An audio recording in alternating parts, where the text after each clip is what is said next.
तीसरा शीर्षक है बोझिला अंतराल।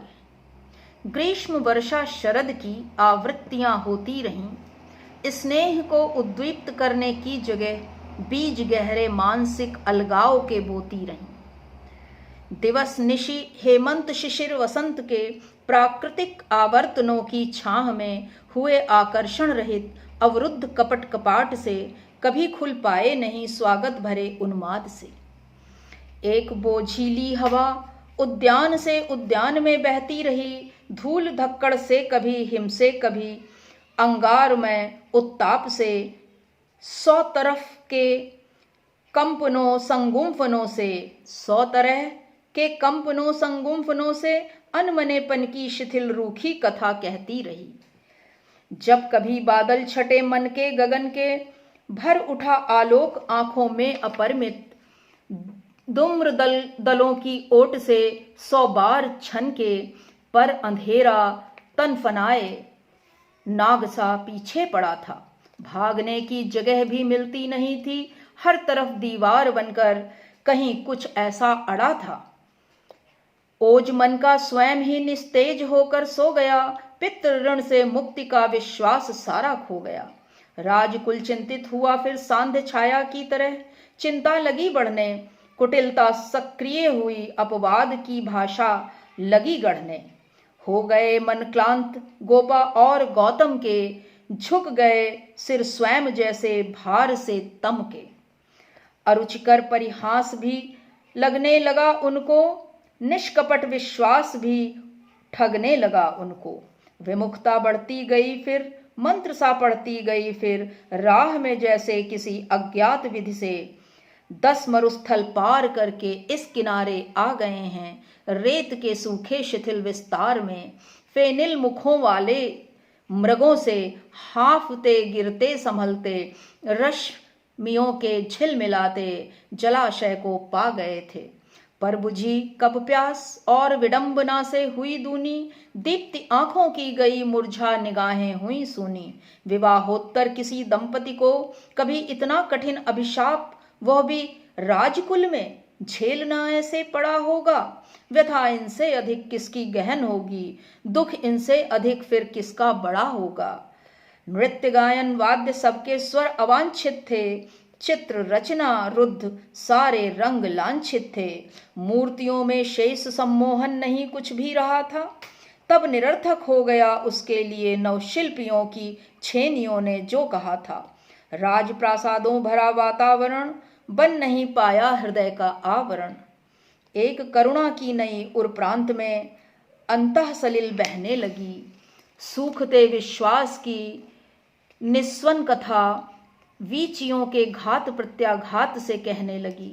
स्वयं ही होकर द्रवित जैसे सदैव स्रोतस्विनी उनकी कठिन कातर व्यथा सहने लगी। बीत गए 10 वर्ष, बीत गए 10 वर्ष, गोद सूनी की सूनी, यशोधरा की व्यथा रही बढ़ती दिन दूनी। गान गोष्ठियां क्रीड़ाएं उद्यान विपिन की, शाल भंजिकाएं यात्राएं निशिकी दिन की, सब विस्मृति में चली गईं, अवशेष रहा दुख। किसे दिखाएं अध्यापन अपना पीला मुख, किसे दिखाएं बंध्यापन अपना पीला मुख।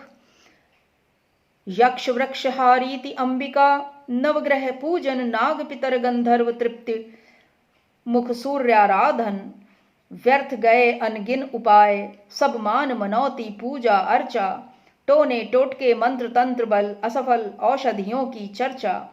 सब कहते थे यही बांझ को,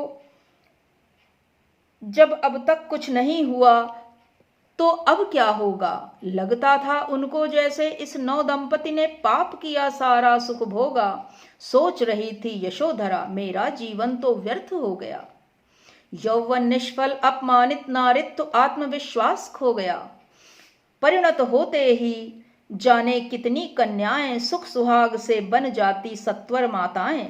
मैं अभागिनी अब तक हूं जैसी की तैसी, सब सुख है परंतु जाने क्यों है विधि की विडंबना ऐसी। किस अज्ञात शक्ति से शापित मेरा जीवन, किस अनबूझ ताप से तापित मेरा जीवन। दाएं बाएं सबकी आंखें गूढ़ व्यंग्य करती रहती हैं, शंकाओं के तुहिन पात से मेरा मन भरती रहती हैं। किस किस से क्या कहूं, कौन कारण बतलाऊं। नार किए यातना मुक्ति इससे क्यों पाऊं। दिन प्रतिदिन इस उसके घर में जन्म महोत्सव होते रहते, पर मेरा ही आंगन सूना, द्वार कक्ष सब रोते रहते। कौन नहीं है दुखी, कौन नहीं है दुखी अप्रत्याशित दर्शन से। जाने किसका शाप सर्प लिपटा चंदन से। प्रजावती शुद्धोदन पुरजन परिजन सारे, संतति के हित चिंतित थे ममता के मारे। राजपाट सारा सुख वैभव, क्या अब वंशहीनता से अभिशप्त बनेगा। क्या सबकी चिर अभिलाषा की पंकजिनी पर पंख लगेगा। क्या सबकी चिर अभिलाषा की पंकजनी पर पंख सनेगा। पिता रूप में गौतम को कब देख सकेंगे, कब तक और प्रतीक्षा कुल रह नेत्र थकेंगे।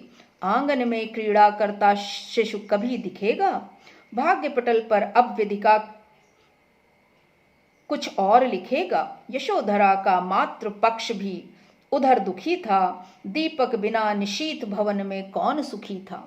शीश टिकाए घुटनों पर बाहों को बांधे, करुणा की प्रतिमूर्ति झुकाए दोनों कांधे। जाने कब से यों ही बैठी सिसकी भरती, आंसू से आंचल पट भीगा भीगी धरती। सखियां आईं पास सांत्वना दे दे हारी, इतनी चोटें कुसुम हृदय पर किसने मारी।